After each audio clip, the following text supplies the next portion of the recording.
Masih membahas mengenai bahayanya styrofoam dan juga tentang sosialisasi 1 November nanti akan diberlakukan tidak boleh lagi menggunakan styrofoam di Kota Bandung. Nah, ini kalau misalnya tantangan terbesarnya apa sih Pak sebenarnya dalam memberhentikan penggunaan styrofoam di Indonesia nih dan di awal di Bandung? Saya kira memang tantangan terbesarnya adalah pengganti ya. Jadi kalau misalnya sekarang ada pengganti misalnya kemasan kertas begitu yang sudah dalam tanda kutip masif bisa memenuhi pengganti untuk styrofoam ini, saya kira itu mungkin bisa lebih mudah gitu ya. Itu yang pertama. Yang kedua juga adalah pengetahuan bahwa masyarakat bahwa sebetulnya sedemikian besarnya dampak styrofoam ini bagi lingkungan. Itu juga perlu disadari. Kalau itu sudah disadari, saya kira dengan upaya-upaya terus kita lakukan, saya kira ini mudah bisa kita tekan penggunaan styrofoam ini. Baik, Pak Mustafa dan juga Mas Nis, sudah ada Pak Edi dari Bandung yang bergabung dengan Sapa Indonesia Pagi. Langsung dari Bandung, Pak. Seperti apa ini, Pak? Apakah sudah siap dengan adanya sosialisasi tidak boleh menggunakan styrofoam? Pak Edi. Iya, ya. Silakan, Pak Edi. Halo, Pak Edi. Ya, selamat pagi, Ibu. Pagi. Halo. Ya, silakan, Pak, dengan pertanyaannya. Jadi, penggantinya styrofoam tuh, halo? Ya. Penggantinya styrofoam itu kita bisa menyebut, jadi Pak, ini cuma masukan bahwa styrofoam itu bisa diganti menjadi pakai bahan PET, Pak, Ibu.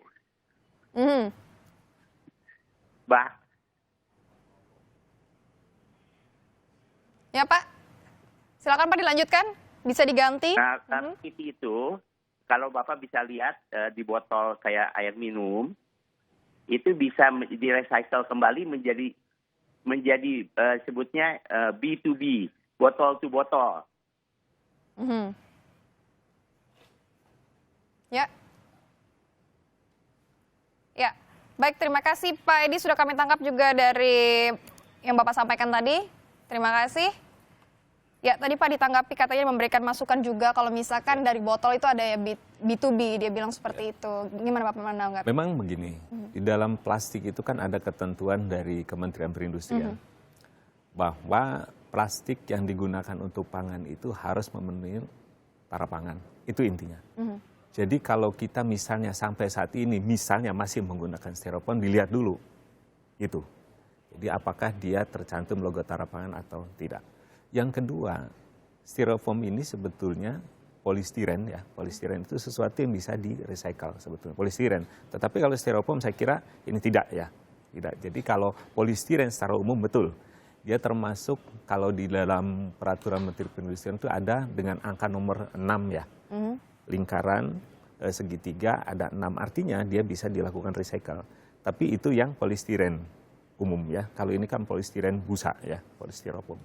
Ini saya kira yang busa sudah tidak bisa di-recycle. Kembangin kan dia? Ya, beda dengan polistiren. Sudah tidak bisa untuk di-recycle, kemudian juga sudah ada undang-undangnya sendiri kalau ini tidak boleh digunakan gitu. Kenapa baru sekarang sih Pak benar-benar gembar-gembornya, kenapa nggak dari tahun 2009 lalu itu loh Pak? Bukan dilarang, tidak, belum ada pelarangan. Memang belum ada pelarangan belum sendiri, tapi memang sudah berbahaya dan dampak lingkungannya juga besar gitu Pak ya? Saya katakan ini dampak lingkungannya. Kalau dari segi kesehatan, hasil kajian kita belum mengarah ke sana. Belum mengarah ke sana? Iya. Terus kalau misalnya ke Mas Dwi sendiri memang tidak ada langkah progresif sendiri untuk memang melarang dan juga sosialisasi sendiri ke masyarakat untuk tidak menggunakan styrofoam sejak lama begitu? Saya kira pembatasan ya dari awalnya plastik nih ya, plastik dibatasi. Sekarang kan sudah mulai itu ya, plastik dari kantong kresek, styrofoam termasuk jenis plastik gitu ya, sudah mulai pembatasan. Dan kita kan sini sebenarnya bertahap ya, dari Undang-Undang Persampahan 2008 sampai sekarang kan bertahap juga nih pembatasan ini sampahnya ya. Bertahap, kita tahu juga bahwa pemerintah juga kalau perlu... Kalau plastik kan butuh sampai puluhan tahun begitu. Ya, kalau kan styrofoam juga plastik. sama? Sama plastik juga, puluhan tahun, ratusan tahun. Sebenarnya. Kenapa nggak dibuat untuk membayar aja styrofoam ini? Kalau mau pakai styrofoam bayar juga seperti plastik. Apakah kurang lebih itu bisa sama juga nggak? Bisa juga kayak gitu. bisa juga nanti ada cukai untuk styrofoam gitu ya. Nanti kan ada cukai untuk plastik nih ya. Ada rencana ya untuk melaksanakan cukai secara plastik gitu ya. Itu yang styrofoam dibilang lebih efektif mahal juga loh harusnya. kalau misalkan disuruh bayar kan orang enggan untuk menggunakan. Ya. Kenapa nggak dilakukan seperti itu juga ya? Bisa juga lah kayak gitu. Cuma mungkin mengontrolnya lebih sulit lagi ya untuk cukai ya, dan kemana uangnya juga lebih sulit. Tapi saya kira di beberapa kota di dunia, kota besar di dunia juga sudah sudah terlaksana gitu ya. Misalnya yang saya tahu misalnya San Francisco mulai bulan Juni 2016 itu dia sudah mulai melarang styrofoam di San Francisco gitu ya. Oke. Jadi Sudah ada yang sebenarnya sudah bergabung? umum sebenarnya di kota-kota besar di dunia itu sudah umum pelarangan styrofoam. Jadi begitu ya, sebagai contohnya di kota besar saja sudah diberlakukan di dunia sana. Ya. Kenapa nggak di sini juga diberlakukan Ya, hal serupa? Sudah ada Yuli dari Makassar yang bergabung dengan kita di pagi hari ini. Ya, Yuli. Halo, selamat pagi. Pagi. Silakan Mbak Yuli. Saya cuma mau menginformasikan untuk ibu-ibu rumah tangga yang sering beli makanan tuh, terus wadahnya pakai styrofoam. Saya hanya menginformasikan bahwa membiasakan dirilah membawa wadah sendiri gitu. Membawa wadah sendiri ya. Iya, membawa wadah sendiri sehingga kita terlepas dari itu, karena kalau bukan kita yang melakukan hal tersebut, kita hanya membeli terus dikasihkan wadah styrofoam, kan kita sudah tahu efeknya apa. Jadi kalau kita membiasakan diri membawa wadah untuk setiap membeli makanan, itu kan tidak berat juga sih Mbak, daripada sakit. Mbak Yuli sudah sering membawa tempat makan sendiri berarti kemanapun pergi ya? Iya. Saya selalu membiasakan diri, di mobil ada, di tas ada, kantong plastik semua ada di dalam tas. Ini termasuk dan kebiasaan sudah sejak lama begitu Mbak Yuli? Iya, saya membiasakan sejak lama dan membiasakan orang-orang, suami saya, keluarga saya. Kemudian efek yang dirasakan sendiri apa Mbak Yuli dengan membawa wadah sendiri? Dengan membawa wadah sendiri tuh yang jelas wadah yang saya gunakan otomatis sudah bersih. Kemudian sudah terjamin, setidaknya terhindar dari efek-efek yang ditimbulkan dari wadah-wadah yang tempat makanan yang dijual itu. Oke, baik, terima kasih Mbak Yuli atas informasinya, semoga menginspirasi banyak orang juga. Sudah ada lagi Robi dari Jakarta yang akan memberikan tanggapannya. Silakan Mas Robi. Halo, pagi. Pagi. Ya, Mas Robi nampaknya tidak setuju nih. Halo. Ya, silakan.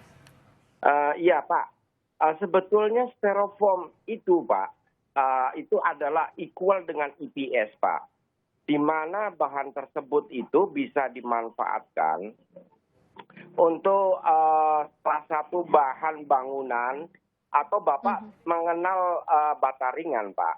Bata ringan selama ini menggunakan itu alfoaming agent. Baik. Tentunya dari alfoaming agent ini itu bisa digantikan menggunakan styrofoam itu sendiri dengan cara di-grinding. Di-grinding. Bapak sendiri bergerak di bidang apa Pak? Ini bisa mengetahui secara spesifik? Saya bergerak di bidang bahan bangunan. Oh baik, sudah dilakukan sendiri ya Pak ya, penggunaan styrofoam sendiri? Produk-produk saya sudah banyak terjual di Jakarta, Makassar, Surabaya, termasuk Batam. Apa itu Pak secara signifikan produknya? Itu berupa panel komposit dan arrowhead brick atau bata ringan.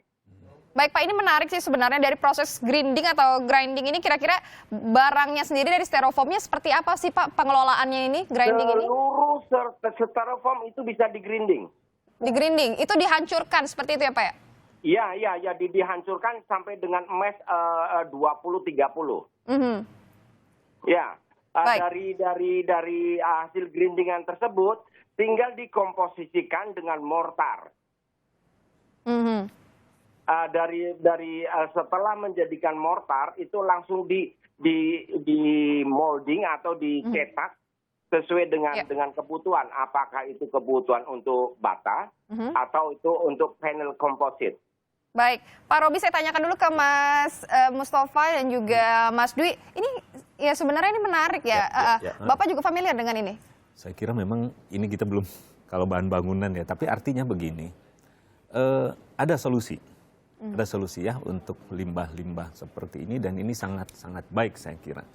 Artinya kita tidak membuang sesuatu yang secara sia-sia begitu. Kita kan baru mendengar informasi seperti ini. Barangkali juga. Wahli ini mesti tahu juga gitu. Artinya ada alternatif, ada solusi manakala kita menghadapi persoalan lingkungan yang seperti ini. Tetapi sekali lagi, saya katakan bahwa di dalam styrofoam memang kalau dikaitkan dengan makanan ada potensi masalah. Tetapi potensi masalah ini sampai saat ini belum sampai pada batasnya yang dalam tanda kutip membahayakan. Baik. Jadi itu intinya. Ya mungkin ini juga tidak banyak ya, hanya dilakukan oleh satu lokasi doang. Dan Mas Dwi sendiri kalau misalkan dilihat dari komentar banyak itu kan ada beberapa yang ternyata sudah mengaplikasikan penggunaan tempat makan sendiri. Nah itu bagaimana sih sebenarnya kalau misalkan bagi orang yang masih menggunakan styrofoam, kira-kira apakah dia bisa menggunakan cara lain supaya bisa mengurangi penggunaannya, kemudian apakah bisa dipilah-pilah sendiri untuk ya jangan menjadi limbah seperti itu? Saya kira sudah banyak sih sebenarnya, kebetulan di kita sendiri juga banyak anggota WALHI yang melakukan itu zero waste gitu ya. Dia dari rumah sudah mulai mengurangi segala macam gitu ya, bawa wadah sendiri, terus kalau bisa tidak dibungkus ya tidak dibungkus gitu. Kan kita kadang-kadang pas sedikit-sedikit dibungkus ya, padahal nggak perlu juga dibungkus gitu kan. Bisa nggak usah dibungkus gitu, atau bawa wadah sendiri juga udah banyak sebenarnya yang sekarang pakai wadah sendiri. Bahkan ada kelompok-kelompok yang itu tadi zero waste itu ya, banyak ya. Di kota-kota besar sekarang sudah umum ya, kita lihat termasuk mungkin pegawai-pegawai Kompas TV sering bawa wadah sendiri kan, Kalau dipikir-pikir orang belanja kan tidak terprediksi, tiba-tiba ada makanan yang menarik langsung mau beli kan tidak membawa langsung gitu kan untuk wadah ya sendiri. itu mesti dikurang-kurangin ya sebenarnya. Dan sebenarnya kalau dari sisi kesehatan juga kan ya harusnya pilih-pilih juga ya, beli makanan gitu ya. Kalau bisa makan di situ sebenarnya lebih pilih makan di situ daripada dia dibungkus gitu ya. Kesadaran sendiri berarti ya begitu. Sendiri. Lalu Pak Mustafa, kesimpulannya kalau misalkan melihat dari kebijakan yang dilakukan oleh Wali Kota Bandung ini sendiri, bagaimana Bapak? Pada prinsipnya kita mendukung ya. Mendukung. Artinya mulai dari sekarang sebetulnya masyarakat sudah harus mulai waspada gitu ya. Kita melihat kondisi dengan upaya yang dilakukan oleh Kota Bandung ini dari sisi lingkungan memang sangat luar biasa ya. Artinya ini pionir ya untuk membebaskan kota dari sampah. Di sisi yang lain saya juga katakan bahwa pada posisi sekarang ini styrofoam sebetulnya masih bisa digunakan untuk pangan. Tetapi kita harus bijak. Selama alternatif itu masih ada, misalnya menggunakan kertas, menggunakan bahan plastik yang lain dan lebih ramah, itu saya kira itu menjadi pilihan. Baik. Dari Mas Dwi sendiri? Kesimpulannya?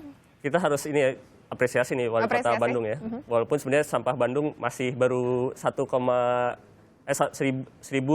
ton ya. Kota-kota lain ada yang jauh lebih besar dari Bandung, harusnya mereka yang lebih dulu ya, itu. Ya, ibu kota itu 8.000 ton sehari itu ya. Satu hari? Satu hari 8.000 ton. Kebayang itu ada... Tadi 10%-nya juga ada styrofoam. Hitung aja kita 10%-nya styrofoam gitu ya, 5-10% styrofoam. Dan itu terusan gitu ya, tidak terurai, tidak numpuk terus dan jadi residu itu di TPA gitu ya. Kalau bisa ya kota-kota lain juga meniru langkah di Bandung ya untuk melarang styrofoam. Baik. Terima kasih atas kehadirannya dari Pak Mustafa dan juga Mas Dwi. Semoga juga penggunaan ini makin berkurang dan kesadaran dari masyarakat juga semakin bertambah.